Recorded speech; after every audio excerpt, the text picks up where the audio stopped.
fez carne, entre nós ela acampou. Todo aquele que a acolheu, de Deus Filho se tornou. Aleluia, aleluia, aleluia, aleluia,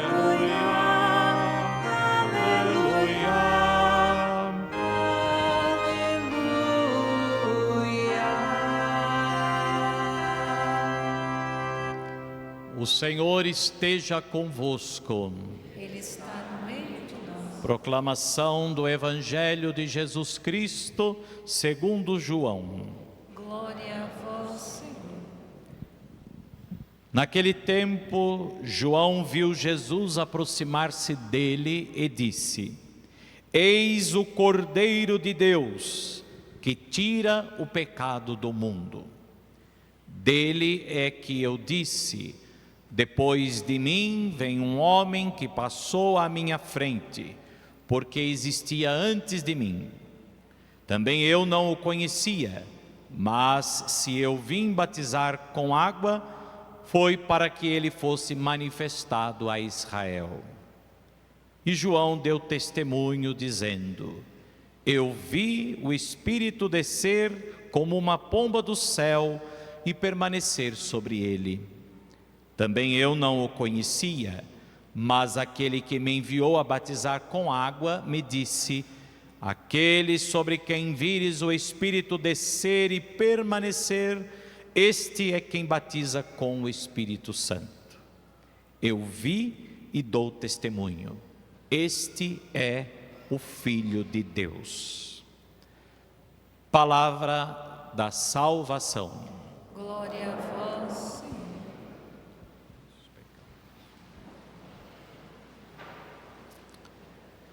Prezados irmãos, depois de termos celebrado o tempo do Natal, encerrado o tempo do Natal, no último domingo com a festa do batismo do Senhor, a igreja iniciou na última segunda-feira o tempo comum, também chamado de tempo ordinário. Comum não porque ele tem menos importância do que os outros tempos, ou não tenha nada de extraordinário, mas justamente ordinário, comum no sentido de ser o comum do dia a dia, o comum no sentido da ordinariedade, portanto, o dia a dia. Por isso ele é o maior tempo litúrgico da igreja. O tempo do Advento são apenas 4 domingos que antecedem o Natal. O tempo do Natal são praticamente 3 semanas entre o Natal e a festa do batismo do Senhor. O tempo da Quaresma são apenas 40 dias que antecedem a festa da Páscoa. O tempo da Páscoa são 50 dias até a festa de Pentecostes. Mas é o tempo comum que é o maior tempo, pois são 34 semanas. Portanto, o maior tempo litúrgico, ele começa na segunda-feira, após o batismo do Senhor, depois ele é interrompido na quarta-feira de cinzas, quando nós vamos iniciar a Quaresma e depois a Páscoa, e é retomado após o Pentecostes, a maior parte dele até o finalzinho do mês de novembro, mais ou menos, quando vamos iniciar o Advento, que nos prepara para o Natal. O tempo comum então é chamado de comum ou tempo ordinário, pois é justamente no ordinário da nossa vida, no dia a dia da nossa vida, que nós vamos sendo santificados. A cada domingo, a cada semana, a partir da liturgia da palavra que nós ouvimos, nós vamos percebendo o ordinário da vida de Jesus, o dia a dia da vida de Jesus, o comum da vida de Jesus, que era justamente o seu ministério, as suas ações, as suas pregações, os milagres, os ensinamentos. Portanto, é no diário, é no ordinário da vida de Jesus que ele foi formando os seus discípulos e foi santificando os discípulos, por meio da sua palavra, dos seus ensinamentos, das suas obras. E é também no ordinário da nossa vida, a cada semana. Nós não vamos à igreja simplesmente para cumprir uma obrigação. Não devemos estar aqui a cada domingo apenas para cumprir um certo preceito. Nós temos que vir à igreja e participar muito bem da missa, ouvir a palavra, tentar fazer com que a palavra seja confrontada com a nossa vida, ou confrontar a nossa vida, ou conformar a nossa vida com aquilo que ouvimos, para que aquilo verdadeiramente nos transforme. Depois também, quando nós nos aproximamos da fila da comunhão, nós não vamos para receber uma hóstia consagrada, a hóstia em si enquanto matéria, mas nós comungamos da hóstia consagrada porque estamos aqui para estabelecer comunhão com o Senhor. Não é à toa que nós chamamos a hóstia de comunhão. Comungamos. Na verdade, só pode aproximar-se da comunhão eucarística quem tem o desejo sincero de estar em comunhão com o Senhor, que é a chamada comunhão espiritual. O que é comunhão espiritual? Muita gente acha que é uma desculpa para quem não pode receber a comunhão eucarística. Não. São Tomás de Aquino, na verdade, diz que a comunhão espiritual, ela vem antes da comunhão sacramental, e ela é indispensável para se comungar sacramentalmente. Quem não comungou espiritualmente, não deve se aproximar da comunhão sacramental. Portanto, a gente só se aproxima para receber a hóstia consagrada, ou a comunhão, se nós estamos em comunhão com o Senhor. Comungar do corpo e sangue de Cristo nas espécies eucarísticas, comungar do corpo do Senhor é estar em comunhão com Ele. E estar em comunhão com Ele é reconhecer quem Ele é. E não basta só ter uma ideia de quem é Jesus. Não basta só uma compreensão racional, teórica, quem é Jesus Cristo.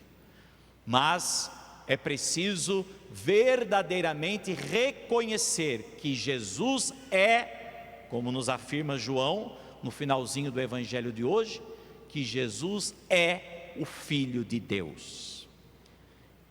E nós iniciamos então este tempo comum com a figura de João Batista, nos apresentando quem é Jesus.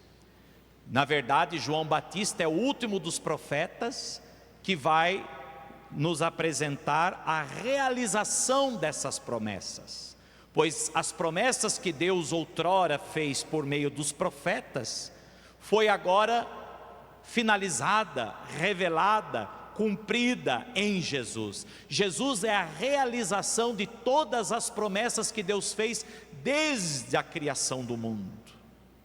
Todas as promessas que Deus fez por meio dos profetas.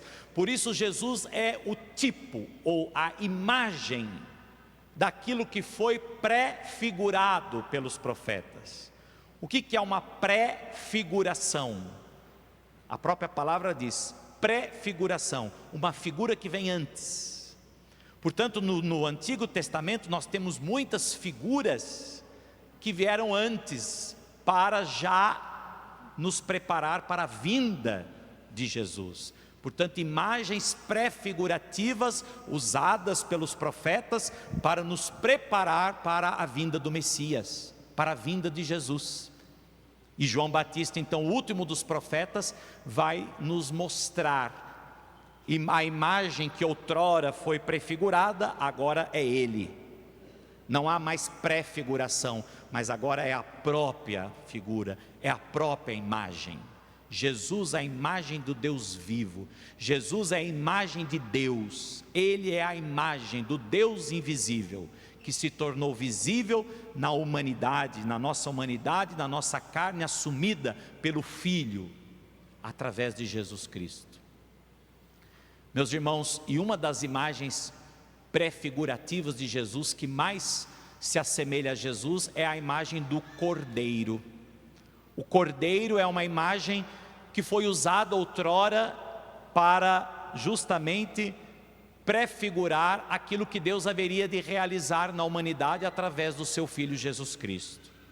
Vejam, por exemplo, o profeta Isaías, ele apresenta a figura de um servo que virá como um cordeiro levado ao matadouro, que não vai gritar, que não vai levantar a voz, pois a figura do cordeiro, o cordeiro é um animal manso, portanto, como a ovelha que vai para ser tosquiada, como um cordeiro que vai para o matadouro, assim também esse servo de Deus que virá, se entregará inteiramente pelos homens, sem nada dizer, sem nada murmurar, mas que virá para cumprir a vontade do Pai. Meus irmãos, quando nós olhamos para Jesus na cruz, estamos vendo exatamente esta imagem prefigurativa que fez o profeta Isaías.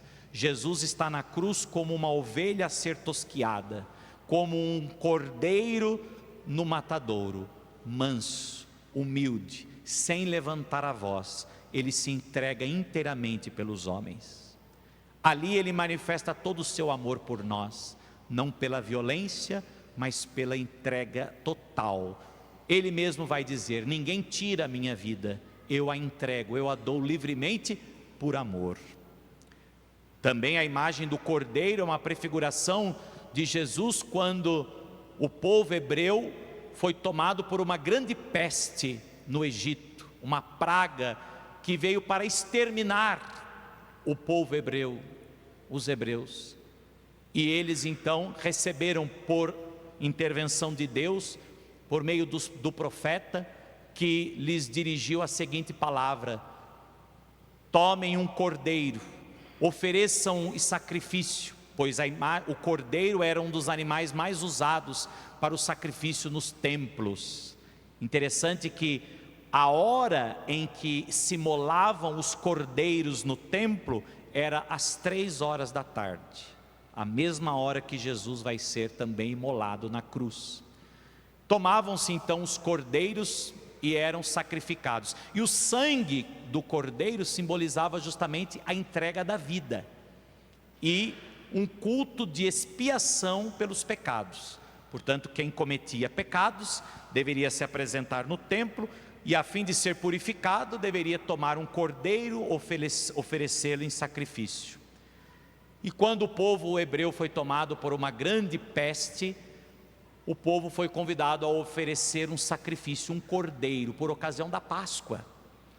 Imolar o cordeiro, tomar do sangue daquele cordeiro, mas pegar no sangue do cordeiro e marcar as portas das casas. E todas as casas que tivessem a marca do sangue daquele cordeiro seriam livradas das pragas, seriam protegidas, preservadas. Meus irmãos, é a imagem prefigurativa de Jesus na cruz, que derrama o seu sangue e que nos marcou com o seu sangue, a fim de sermos libertados, livres da pior praga que pode existir, que é o pecado, e ao pecado que nos leva à morte eterna, à condenação eterna. Portanto, para nos salvar, Ele, como cordeiro, também derramou o seu sangue, e pelo seu sangue nós também fomos marcados. E por fim, temos também a bonita imagem daquela cena tão significativa de Abraão e de seu filho Isaque, quando Deus pede uma prova de fidelidade a Abraão, e pede a Abraão que ofereça o próprio filho Isaque em sacrifício. Já uma imagem prefigurativa de Deus, do próprio Deus, que ofereceu o seu próprio filho, Isaque, o filho único de Abraão, o filho primogênito de Abraão, o filho que já tinha vindo já depois de uma idade avançada. Portanto, imaginem, o filho querido, amado, esperado. Deus pede a Abraão uma prova, que ofereça o seu próprio filho em sacrifício. É o que Deus fez também por nós. O Pai enviou o seu Filho ao mundo, o seu único Filho, o Filho unigênito, que existia junto do Pai desde toda a eternidade, e entregou em sacrifício por nós. Mas vejam, aqui está algo ainda mais significativo, Abraão sobe o monte Horebe junto com seu filho Isaque, Isaque vai carregando nos ombros o feixe com as lenhas na qual ele será oferecido em sacrifício.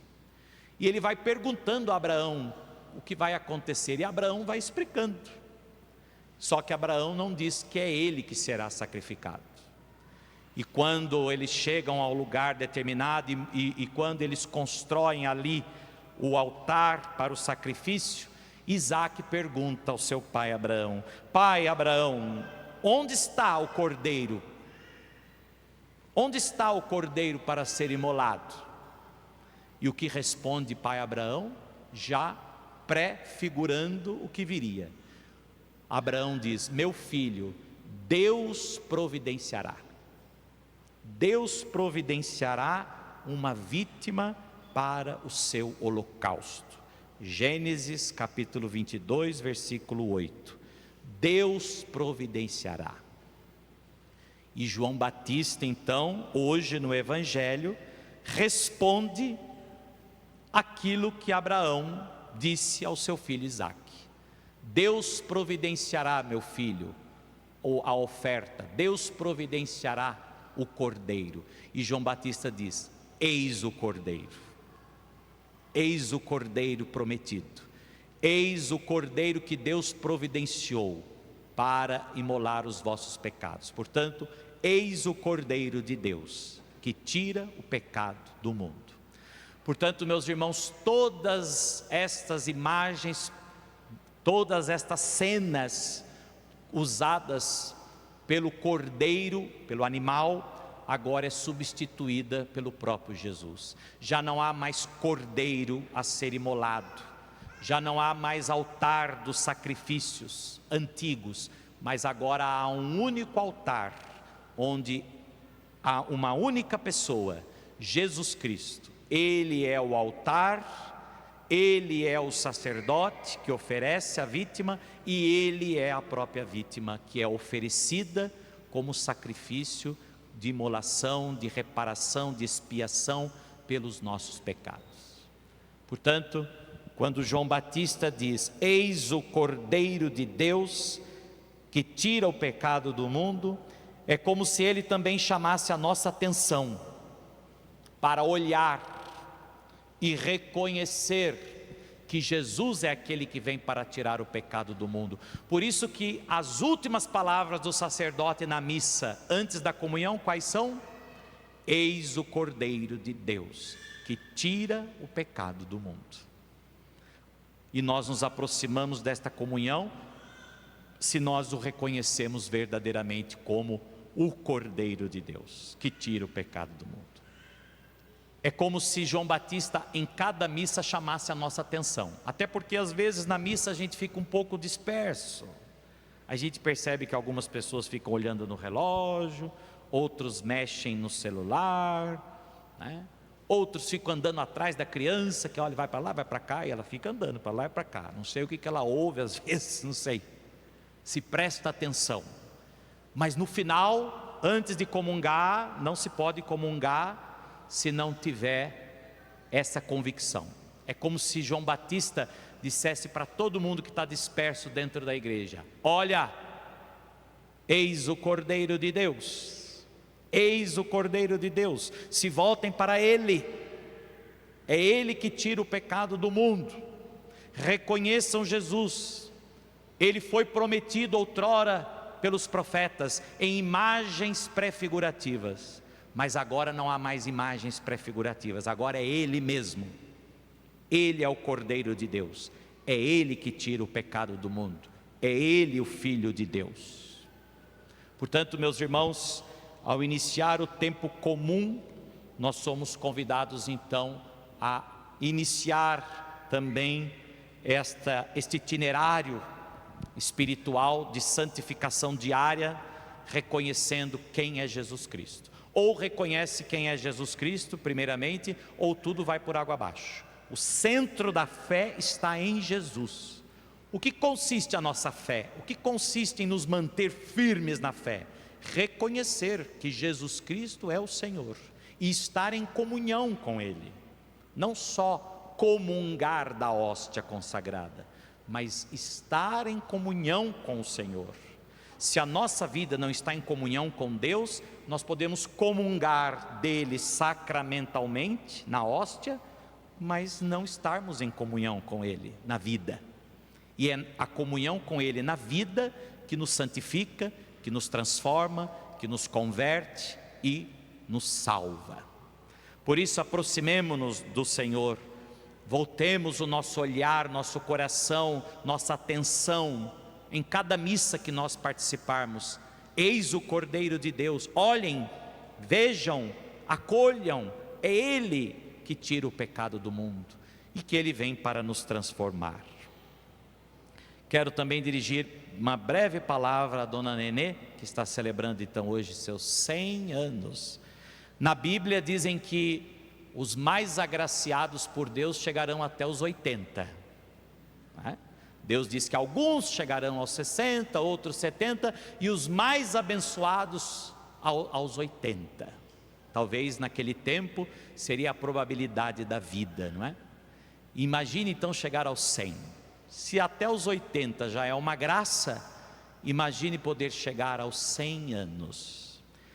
O que será que faz com que alguém possa ser sustentado para poder chegar até 100 anos? Certamente, muitas vezes nós queremos até descobrir qual é o segredo, né? Às vezes nas redes sociais a gente vê por aí, cada um querendo responder o segredo para se chegar até os 100 anos.